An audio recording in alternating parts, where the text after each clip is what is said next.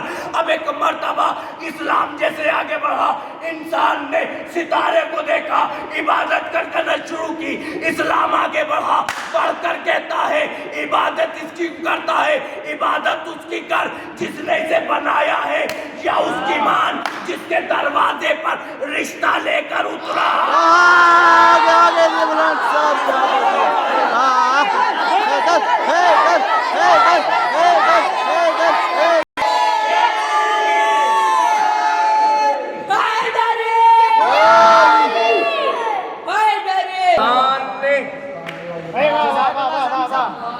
کو دیکھا، عبادت کرنا شروع، اسلام آگے بڑھا، پڑھ کر کہتا ہے عبادت اس کی کرتا ہے، عبادت اس کی کر جس نے اسے بنایا ہے، یا اس کی مان جس نے اسے گلزار کیا ہے۔ گلزار کیا ہے، گلزار جانتے ہیں نا، بجھا دینا، گلزار کیا ہے۔ یہ ہے اہل بیت کی فضیلت۔ جناب ابراہیم، سنیے سرکار، ان کے چچا تھے جن کا نام تاریخ نے لکھا آزر۔ کیا؟ آزر۔ وہ بت پرست تھے، منافق تھے، مشرک تھے، کافر تھے۔ انہوں نے بلایا، جناب ابراہیم کو بلایا، بلانے کے بعد کہا ابراہیم یہ کچھ بت ہیں، انہیں لے جاؤ۔ اب یہاں سے سرکار، اے میرے مومنین بھائیوں، اے میرے طلاب عزیز، یہاں سے آپ کی عقلوں کا اب یہاں سے امتحان ہے، دیکھتا ہوں جملہ کتنا سمجھنے والے ہیں آپ۔ جناب ابراہیم کو بلایا، بلانے کے بعد کہا ابراہیم یہ کچھ بت ہیں، انہیں لے جاؤ، بازاروں میں جا کر بیچ دو۔ جناب ابراہیم نے ان بتوں کو لیا، ان بتوں کی گٹھڑی کو باندھا۔ اب جب گٹھڑی کو باندھا، گٹھڑی میں رسی کو باندھا، اب جب باندھا تو باندھنے کے بعد اپنے کاندھے پر نہیں اٹھایا۔ یہی عقلی سوال ہے، یا اب اپنے کاندھے پر نہیں اٹھایا، اپنے سر پر نہیں اٹھ رکھا۔ اب بھی آپ جملہ نہیں سمجھ پائے، اب بھی نہیں سمجھ پائے۔ اب ایک مرتبہ جناب ابراہیم نے جب گٹھڑی باندھی، نہ تو اپنے سر پر رکھی، نہ اپنے کاندھوں پر رکھی، نہ اسے اٹھایا، بلکہ بتوں کے اندر رسی کو باندھا، رسی کے اندر رسی کو باندھا اور گھسیٹتے ہوئے لے جا رہے ہیں۔ گھسیٹتے ہوئے لے جا رہے ہیں۔ اب ایک مرتبہ لوگوں نے دیکھا ابراہیم ہمارے خداؤں کی بے ادبی کر رہا ہے، اور جناب ابراہیم کہتے کون ہے ان خداؤں کا خریدنے والا، جو کبھی بول نہیں سکتے، جو کبھی سن نہیں سکتے، جو کبھی دیکھ نہیں سکتے، ہائے ہائے، دیکھ نہیں سکتے، سن نہیں سکتے، بول نہیں سکتے۔ کون ہے؟ کون ہے ان خداؤں کا خریدنے والا؟ لوگوں نے اس ماجرے کو دیکھا، یہ اس وقت کے بادشاہ کے پاس پہنچے۔ اس وقت کے بادشاہ کا نام ہے نمرود۔ یہ نمرود کے پاس پہنچے، پہنچ کر کہا نمرود ہم تیری عدالت میں آج ایک شکایت کرنے آئے ہیں۔ کہا کیا کرنے آئے ہو؟ کہا ابراہیم جو ہے اللہ کا نبی، کہ ہاں وہ ہمارے خداؤں کی بے ادبی کر رہا ہے، وہ بے ادبی کر رہا ہے۔ اب جیسے ہی نمرود نے سنا، سننے کے بعد کہا ابراہیم کو بلایا جائے۔ جناب ابراہیم آئے، آنے کے بعد جناب ابراہیم کھڑے ہوئے۔ نمرود نے کہا ابراہیم میں نے سنا ہے. مولا کائنات نے فرمایا انسان سنی ہوئی بات پر یقین نہ کرے جب تک آنکھوں سے نہ دیکھ لے. صاحب علم موجود ہے, جملہ نہیں سمجھ پایا. ابراہیم میں نے سنا ہے کہ تم ہمارے خداؤں کی بیعت بھی کر رہے ہو. جناب ابراہیم نے کہا کہ کون کہتا ہے؟ کہ یہ لوگ کہتے ہیں. کہ اچھا یہ لوگ کہتے ہیں. کہاں کیا کہتے ہیں؟ کہ تم ہمارے خداؤں کی بیعت بھی کر رہے ہو. کہ اچھا جب یہ لوگ کہتے ہیں ان لوگوں سے کیوں پوچھتے ہو؟ اپنے خداؤں سے پوچھو نا. ہائے ہائے جملہ آ رہا ہے سنیے گا. اپنے خداؤں سے پوچھو نا. جناب ابراہیم نے جیسے یہ جملہ کہا نمرود نے اپنے تخت کو چھوڑا, جلال میں آیا. آنے کے بعد کہا ابراہیم تم صاحب عقل ہو, تم اللہ کے نبی ہو, تم جانتے ہو یہ مجسمے ہیں, نہ بول سکتے ہیں, نہ سن سکتے ہیں, نہ دیکھ سکتے. ابراہیم آگے بڑھے, بڑھ کر کہتے نمرود پھر ایسے خدا کی عبادت کیوں کرتے ہو جو کبھی بول نہیں سکتا, سن نہیں سکتا, نہ دیکھ سکتا.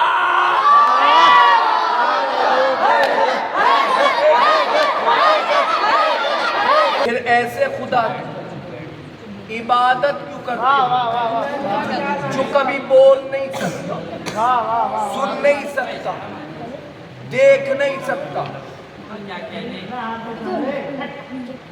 ناظم صاحب اپنی شاعری میں صفین کا ذکر کر گئے. میں نے کہا ناظم صاحب سے, ناظم صاحب جب آپ نے صفین کا ذکر کر دیا تو یہ ادنا سا خطیب بھی اب صفین کا ذکر کرے گا. صفین کیا؟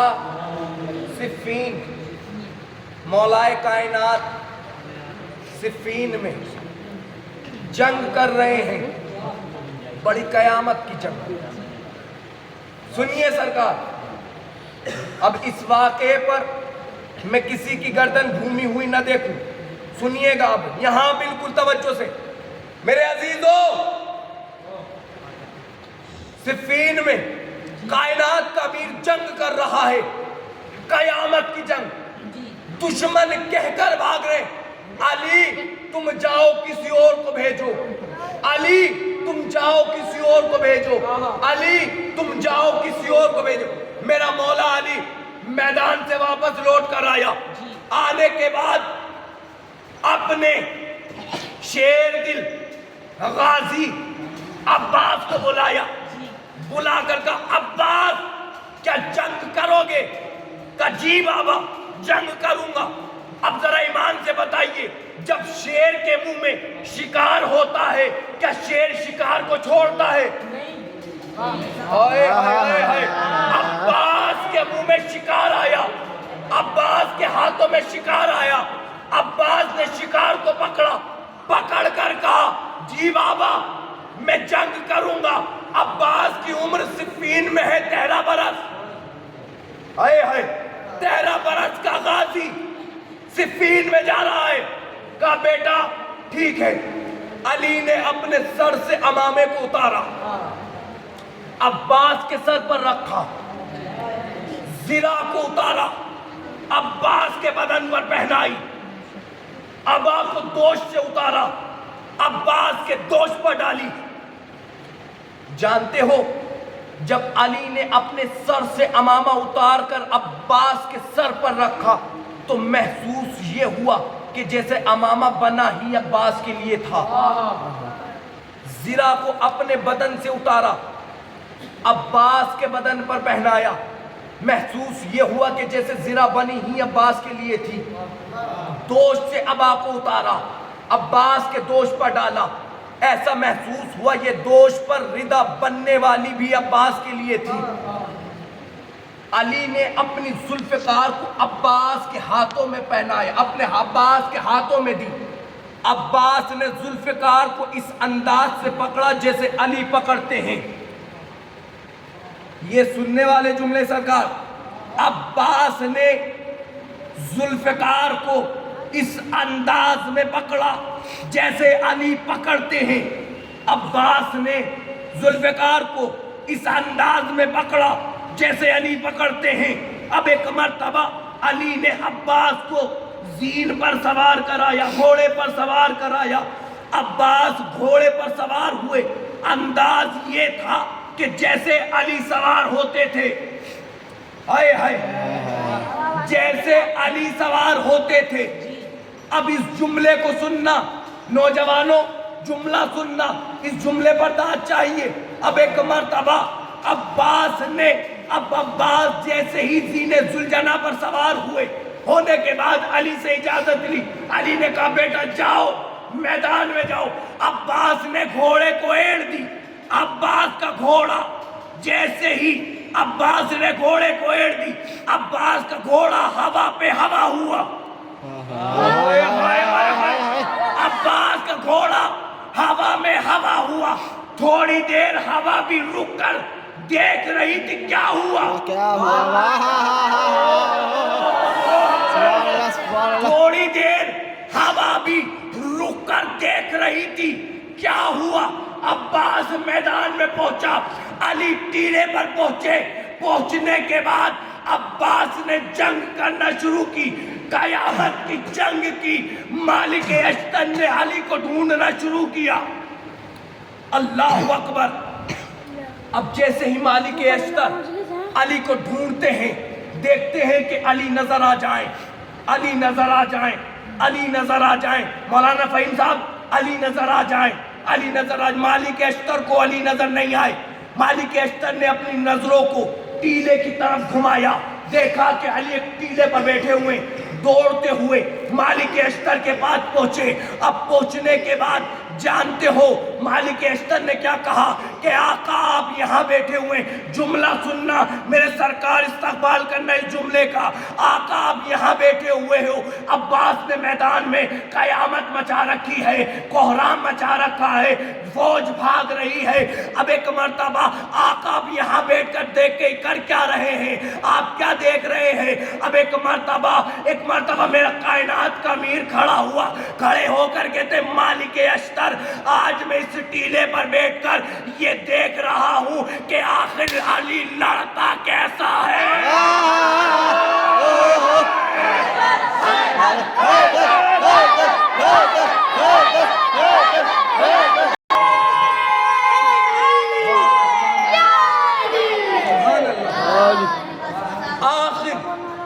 بس آخری فکرہ، اس کے بعد ربط مسائب۔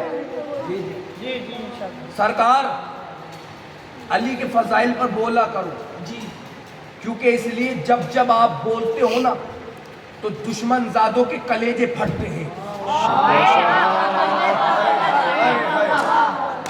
دشمن زادوں کے کلیجے پھٹتے ہیں۔ علی یہاں بیٹھ کر دیکھنا یہ چاہتا ہے کہ آخر علی لڑتا کیسا ہے، آخر علی لڑتا کیسا ہے، آخر علی لڑتا کیسا ہے۔ عباس نے جانتے ہو قیامت کیسے مچا رکھی تھی؟ قبلہ سنیے، اب قیامت سنیے کیسے مچا رکھی تھی۔ عباس نے میدان میں یہ قیامت مچا رکھی تھی، پہلا سر اڑتا تھا، زمین پر نہیں آتا تھا، دوسرا سر اڑ جاتا تھا۔ اوئے ہوئے اوئے ہوئے، میرے قد سے بڑا جملہ کہہ رہا میرے سرکار، سنیے۔ عباس نے میدان میں قیامت اس طریقے سے مچا رکھی تھی جیسے گیس کے بیلون ہوتے ہیں، جب تک وہ ہمارے قبضے میں رہے، وہ ہمارے ہاتھوں میں ہے، ہمارے اختیار میں ہے، جب ہاتھ کی رگیں کھل جاتی ہیں بیلون اڑ جاتے ہیں۔ بس اسی طریقے سے دشمنوں کے سر کی حالت تھی۔ عباس سر اڑاتے تھے، زمین پر نہیں آتا تھا، دوسرا سر اڑ جاتا تھا۔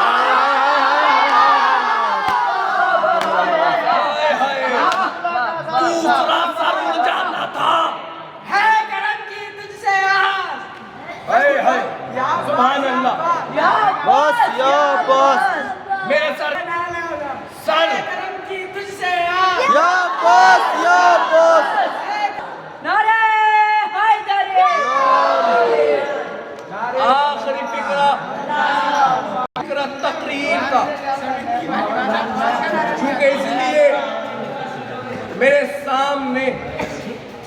بہت ہی زیادہ بزنس مین لوگ بیٹھے ہوئے ہیں جو بار بار آنکھوں کو اشارہ کر کر کہہ رہے ہیں مولانا بس کیجئے. سنیے فکرہ سنیے میرے ساتھ. بس آخری فکرہ اس کے بعد ربط مصائب. اب ایک مرتبہ آپ یہ سوچ کے پڑھیے کہ جو بھی قرآن میں مجلس کا امیر نے جیسے ہی دیکھا دشمن بھاگ رہا ہے. اور سنیے دشمن کیا کہہ کر بھاگ رہا ہے؟ کہہ کر بھاگ رہا ہے علی ابھی تو ہم نے کہا تھا تم جاؤ کسی اور کو بھیجو. علی تو ابھی تو ہم نے کہا تھا تم جاؤ کسی اور کو بھیجو. تم جاؤ کسی اور کو بھیجو. تم جاؤ کسی اور کو بھیجو. عباس نے اپنی ذوالفقار کو روکا. عباس نے جیسے ذوالفقار کو روکا علی نے اٹھتی اچلتی ہوئی ذوالفقار کو دیکھا کہ رک گئی ہے. اب ایک مرتبہ عباس نے اب جیسے ہی ذوالفقار کو روکا علی عباس کی طرف دوڑے. دوڑنے کے بعد میدان کارزار میں آئے. اب سننا فکرہ میرے سرکار اگر سینے میں دل میں دھڑکنوں میں اگر علی ہے اس جملے پر بولنا. اب جملہ سننا میرے سرکار جملہ اتنا بڑا ہے اگر قد و قامت سے کھڑے ہو کر بھی جملے کا استقبال کرو گے جملے کا حق نہیں ادا کر سکتے. سنیے عباس تک علی پہنچے. اب جیسے ہی پہنچے نقاب کو چہرے سے الٹا. اب جو الٹا دشمن پھینک کر بھاگنے لگے. میدان میں ایک علی نظر نہیں آتا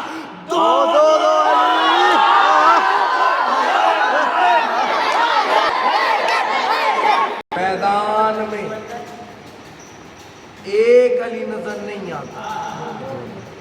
دو علی نظر. بس میرے عزیز انشاءاللہ پھر کبھی موقع ملا تو تقریر کا آغاز یہیں سے شروع ہوگا انشاءاللہ. یہ ہے اہل بیت کی فضیلت. یہ ہے خاندان اہل بیت کی فضیلت. اللہ اکبر.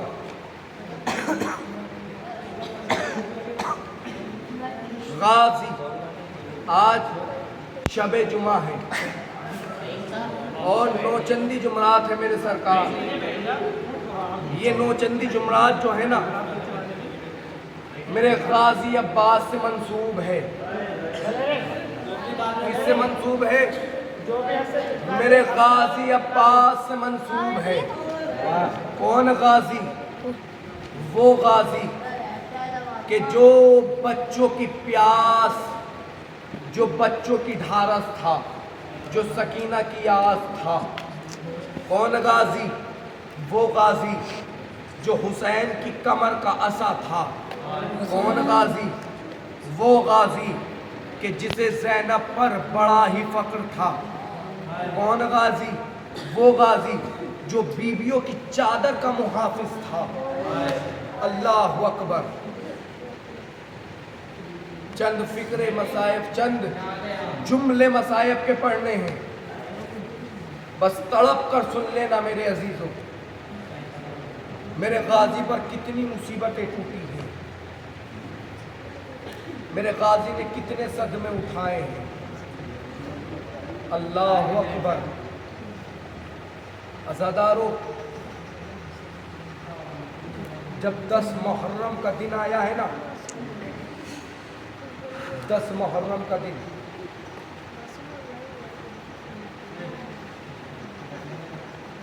تو عباس نے دیکھا ہر ایک شہید نے جام شہادت نوش فرما لی. میرا غازی امام کی خدمت میں آتے ہیں. آ کر کہتے ہیں آقا اس نے بیغا دے دیجیے. امام نے عباس کو دیکھا. دیکھ کر ایک فکر رکھا عباس تم میرے لشکر کے علمبردار ہو. عباس تم میرے لشکر کے علمبردار ہو. عباس تمہیں میں کیسے مرنے کی اجازت دے دوں. غازی نے جیسے ہی اتنا سننے کے بعد دائیں دیکھا بائیں دیکھا آگے دیکھا پیچھے دیکھا. دیکھ کر ایک جملہ کہا آقا وہ لشکر ہی کہا جس کی عباس علمبرداری کرتا. آقا وہ لشکری کا حالات جس کی عباس علم برداری کرتا تھا. ابھی گفتگو جاری تھی. سکینہ خیمے سے باہر آئی آ کر کے تھی بابا چچا سے کہیے پانی لے آئے, بچے خیمے میں بلبلا رہے. اللہ اکبر. جزاکم ربکم خیر الجزا. اللہ آپ کو کسی غم میں نہ رلائے سوائے غم مظلوم کربلا کے. ایک مرتبہ سکینہ بابا سے کہتی بابا چچا سے کہیے پانی لے آئے, بچے خیمے میں بلبلا رہے. امام نے عباس سے کہا عباس بچوں کے لیے پانی کا انتظام کر دو. عباس نے بچ کو الگ لی, لے کر چلے. اب جو لے کر چلے امام نے عباس کو رکایا. رکانے کے بعد پرچم کو جھکایا. پرچم پر جو لکھا ہوا تھا اسے مٹایا. اس پر لکھا اِنَّا لِلَّهِ وَإِنَّا إِلَيْهِ رَاجِعُونَ رزم میں قضائل تسلیما لے امرے. یہ منظر خدر خیمہ پر بیٹھی ہوئی حسین کی دکھیاری بہن دیکھ رہی تھی. ایک مرتبہ بھیا کو قریب بلایا. بلانے کے بعد کہا بھیا یہ پرچم پر جو اِنَّا لِلَّهِ لکھی ہے یہ جو جب لکھا جاتا ہے جب کوئی مر جاتا ہے یا جب پڑھا جاتا ہے جب کوئی مر جاتا ہے, بھیا یہ لکھنے کا سبب کیا ہے؟ بھیا خیر تو ہے نا. ایک مرتبہ امام گردن کو جھکا کر کے اے زینب یہ پرچم جا تو رہا ہے لیکن واپس نہ آئے گا. اس کا علمدار اب واپس نہ.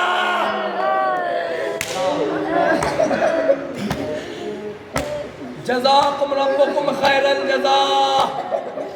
رونے والوں اللہ نوازوں پر رحمت نازل کرے.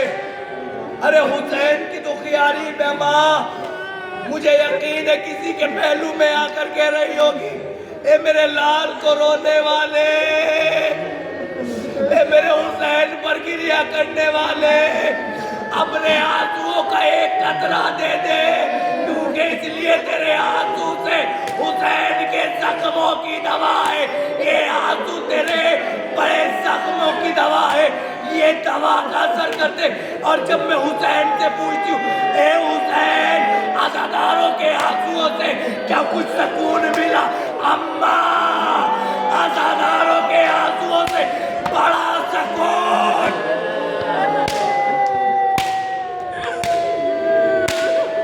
جزاکم ربکم خیر الجزا.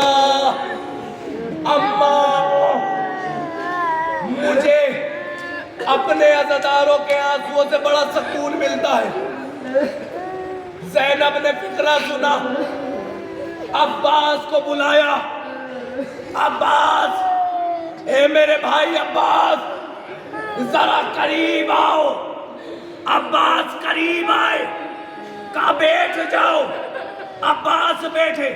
بیٹھ کر کہا اے عباس اے بھیا تم جانتے ہو جب میں کم سن تھی نا میں بابا کی آغوش میں بیٹھی ہوئی تھی, میرے سر سے ردا ہٹی, شانوں سے ردا ہٹی, ہوا کا جھونکا چلا سر سے ردا ہٹی, شانوں سے ردا ہٹی. بابا نے میری پیشانی کو چوما, ہاتھوں کو چوما. چوم کر میرے بابا سے سبب پوچھا, بابا آپ نے میری پیشانی کو اور میرے بازوؤں کو کیوں چوما ہے؟ ایک مرتبہ علی روتے ہوئے کہتے اے زینب سن 61 ہجری ہوگا, کربلا کا میدان, 11 محرم, اس سر سے چادر, ان ہاتھوں میں نظر, کربلا سے کوفہ, کوفے سے شام. ارے تجھے پھرایا جائے گا اور نادی نہیں نہ دے گا. اینے پتھر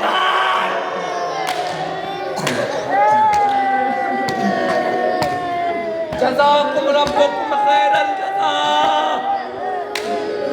بس دو فکرے سن لو.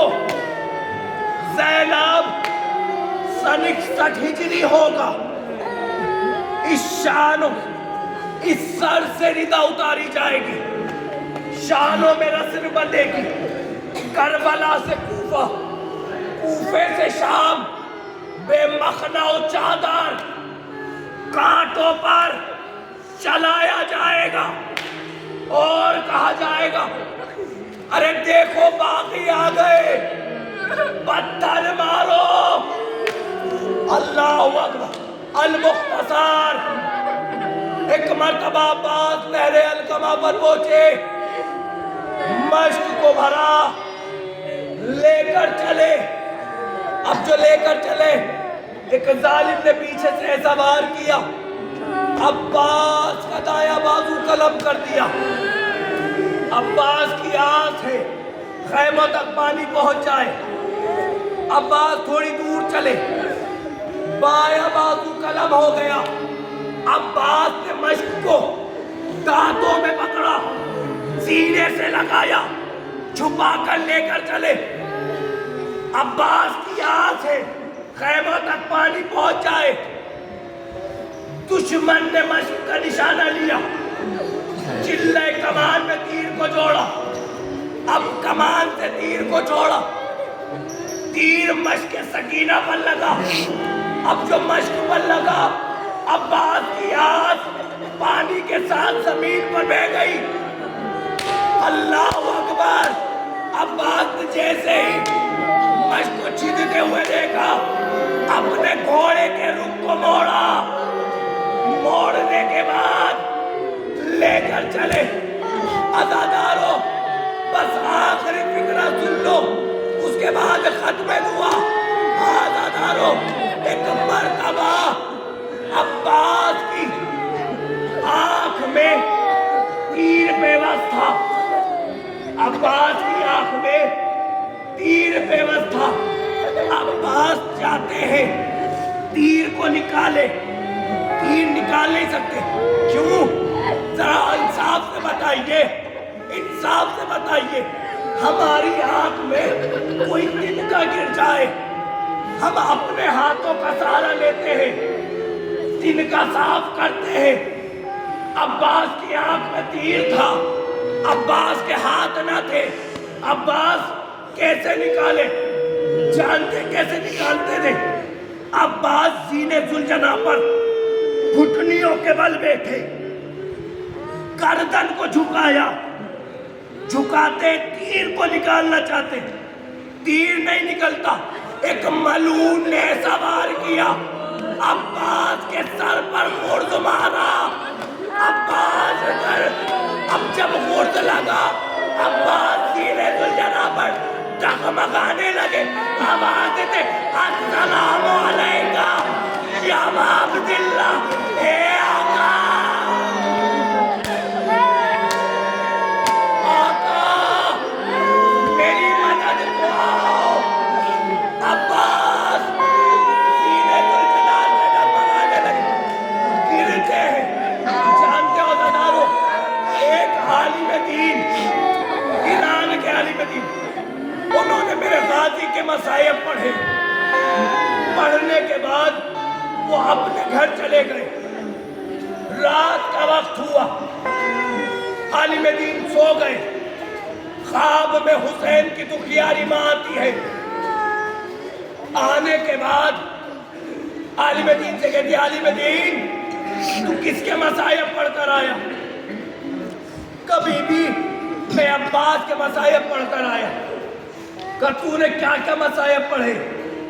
تو نے وہ مصائب نہیں پڑھے جس مصائب کو سن کر زہرا کا کلیجہ پھٹ جاتا ہے۔ کبھی بھی میں نے ہر مصائب کا فکرہ پڑھا، میں نے عباس کا گرنا پڑھا، میں نے عباس کی آنکھوں میں تیر پڑھا، میں نے عباس کے شانے پڑھے، بی بی میں نے مشق بھی پڑھی۔